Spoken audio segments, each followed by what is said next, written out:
Hope everyone's having a great day so far. I wanted to take a moment to talk about debt and how it impacts your life and how it impacted my life, and more and most importantly, how you can pay off debt faster than you have before was a list of a few steps and how you can best get that debt, maybe not down to zero because I don't think that's a good financial advice.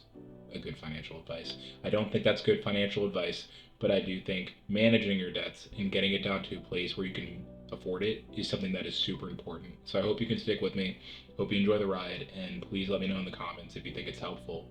Now, debt can be a significant source of stress and anxiety for a lot of people, and there are a lot of steps you can take to pay it off faster and regain control of your finances. Now, I want to start off the video with a personal anecdote about when I got my first credit card and what ended up happening to me and how I ended up having to get bailed out.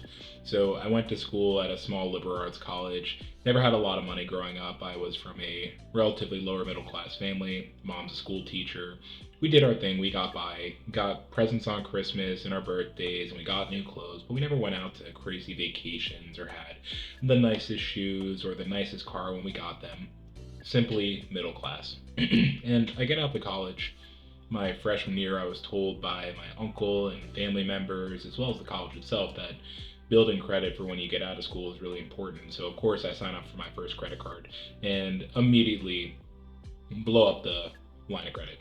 Now, of course, I had a part time job working at the gym, so I managed to pay that back down over a little bit of time.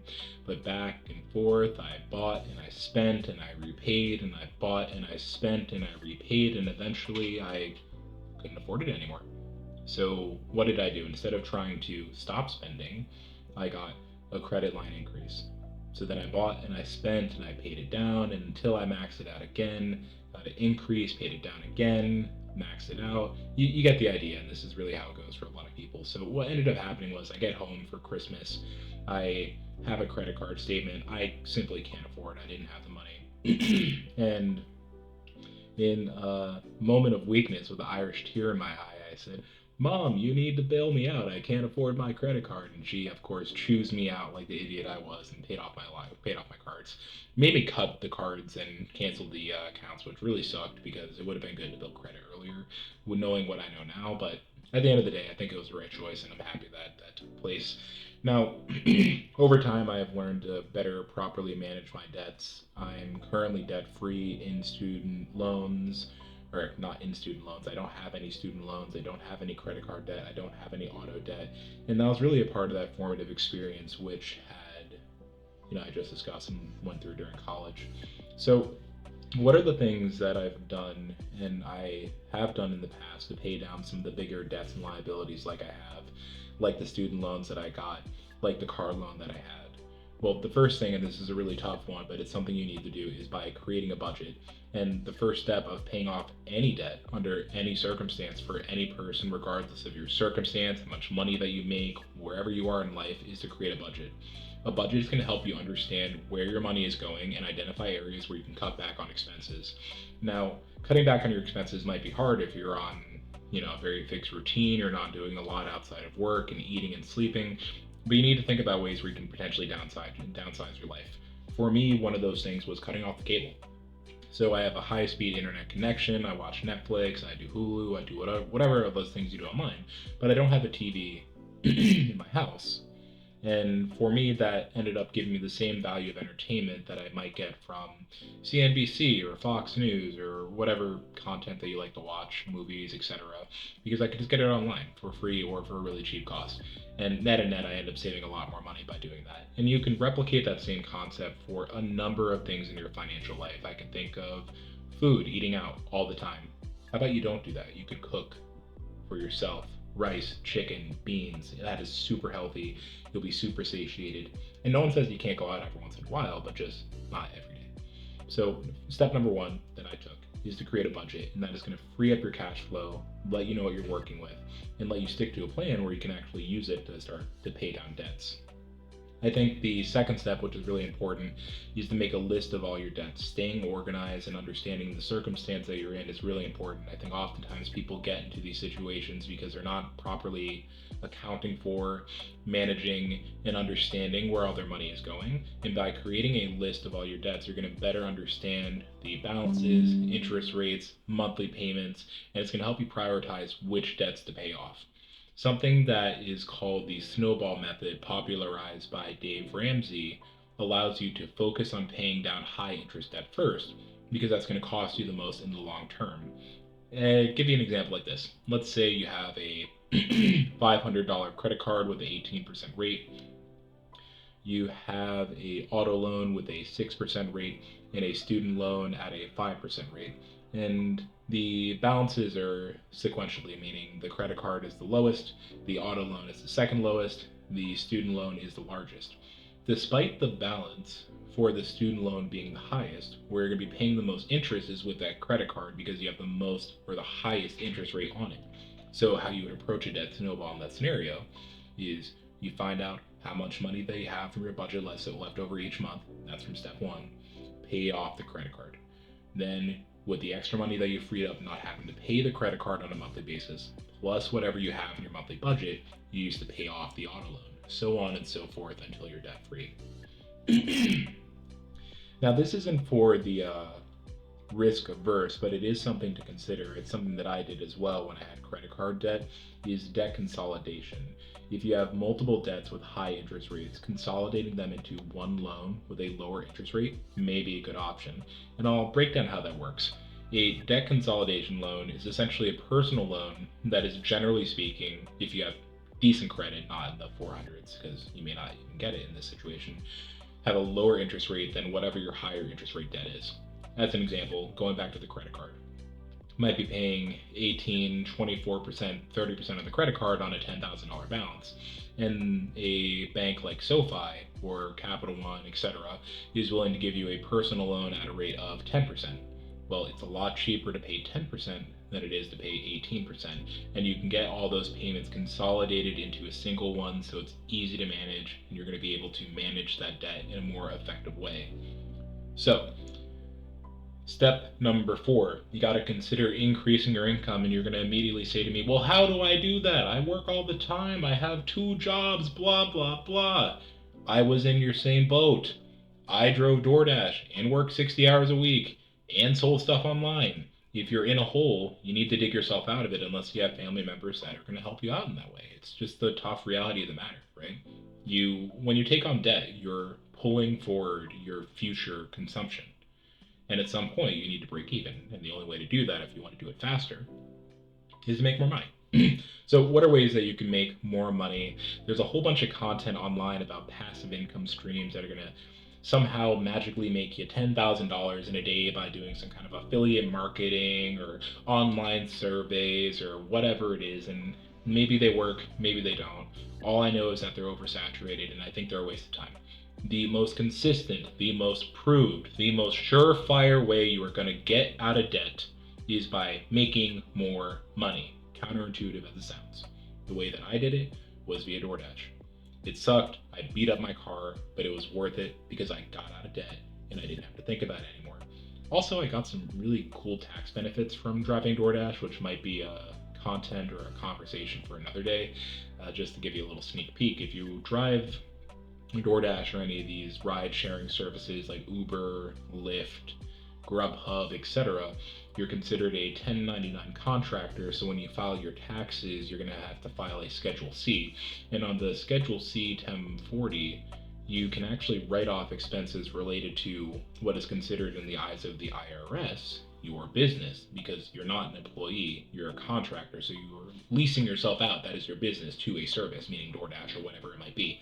So I wrote off things like my mileage on my gas, my repairs on my cars, the trips to whatever it was, and I made tax-free income, which was sick, but I also got to reduce my tax liabilities for other parts of my life, which was pretty cool.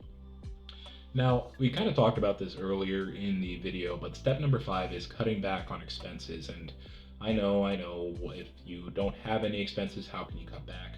I'm sure if you're doing this budget and you're looking at your bank account statements, you can find something that you can either replace for cheaper or something you can stop doing as much. Easy examples. Your friends like to go out for drinks after work? By all means, go with them. Have water. I know. Crazy thought, right? Another example. Your friends like to go out for lunch every day because they don't want to cook at home? Go out to lunch with them. But when they sit down to eat their Chipotle or Big Mac or whatever restaurant is hot in your working area, you bust out your Tupperware with rice, chicken, and broccoli, heat it up in a microwave, splash on some soy sauce, and you call it a day. Ways to live cheaper. I do not buy premium toilet paper. I know it's a controversial statement. I do not buy Gatorade from the grocery store. I know. Can you believe it? You know where I do a lot of shopping for a lot of random shit? Dollar Tree. You heard it. Dollar Tree. If you're in debt, you should consider Dollar Tree. Why do I mention Dollar Tree? Dollar Tree has things like Gatorades, cereal, tortilla chips, toilet paper, napkins, trash bags, pencils, pens, laundry detergent, dryer sheets, all for $1.25. And if you get there on a good day, they're generally speaking a similar quantity and a decent quality. You're not going to be living the great life when you're paying down debt, but you'll live and you'll live fine at Dollar Tree. Just consider it. Call me crazy. You should check it out. Now, we talked about the debt snowball method, but I want to talk about the debt avalanche method for a moment as step number 6. If you don't want to do the debt snowball method, that's fine. Then you can consider the debt avalanche method. The debt avalanche method is similar to the debt snowball method, where you're going to be paying off debt with the smallest debt first, then use the money saved from the next payment to pay off the next smallest debt, and so on and so forth. It's an avalanche because the amount that you pay each time increases over time. Pretty interesting. Finally, we have step number 8, negotiating with your creditors. Now, if you're struggling to make your payments, it might be worth to reach out to your creditors to negotiate a lower interest rate or a payment plan. This can help you avoid defaulting on your debts and damaging your credit score further if you're not making on-time payments. And pardon me, because I have continual bronchitis, which I think you might begin to piece together if you watch my videos over time. How you can approach this, the way that I would if I had to do this. I would call the company I owed money to. I would be super kind. I would explain my situation to the individual that picks up the phone. I'd ask to get transferred to their loss mitigation department. I actually used to work in loss mitigation. And then once you get transferred there, explain it again and request to speak to a manager, and particularly mention that you need help because this is now very difficult for you to maintain your debts. Once you get to the manager, you're going to explain your circumstance. They're going to put you on a repayment plan, likely fix your interest rate, because at the end of the day, a creditor wants one thing: to get paid back. Even if it means they'll get paid back a little bit less than negotiated upon. Creditors need their money back. That is the root of their business, and they will work with you provided that you work with them, because at the end of the day, it's an agreement. Now, step number 9, avoid taking on new debts to pay off debt. You should not take on more debt. It's pretty simple, but you would think people would get this. Now, a debt consolidation loan is a little bit different than what I mean by this. I'll give you an example. I have a credit card, which I have a payment for. I have no cash on hand because I'm not getting paid for another 2 weeks, but I have another credit card with a lower balance. What some people will do is they'll take a cash advance, so rather than using the credit card to buy something at the store, they'll take money out of the ATM via the credit card, note at a higher interest rate, to make the payment for their other credit card. In that scenario, not only are you paying the interest rate on whatever that you owed, but you're paying double the interest rate on that other credit card that you owed just to pay off the debt. It is not a good idea. It is a recipe for disaster. And if there's one thing that I can tell you not to do, is to take on more bad debt to pay off debt.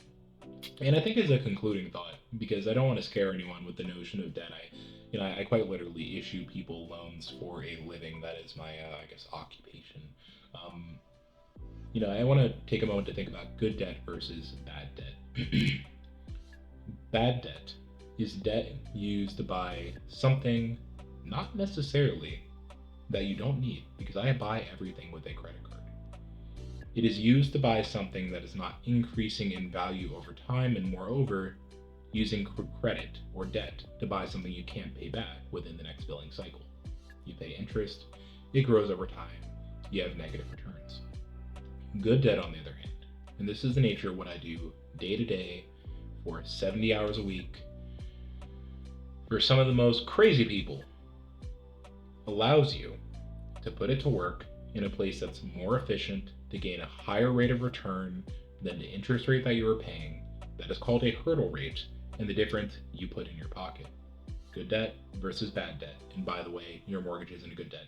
Now, if you like this video, be sure to like, share, and subscribe in the comments. Be sure to share with your friends and family who may be a little bit deeper in the hole than I am, or yourself. And they keep asking you for 20 bucks every time you get out for lunch and you give it to them.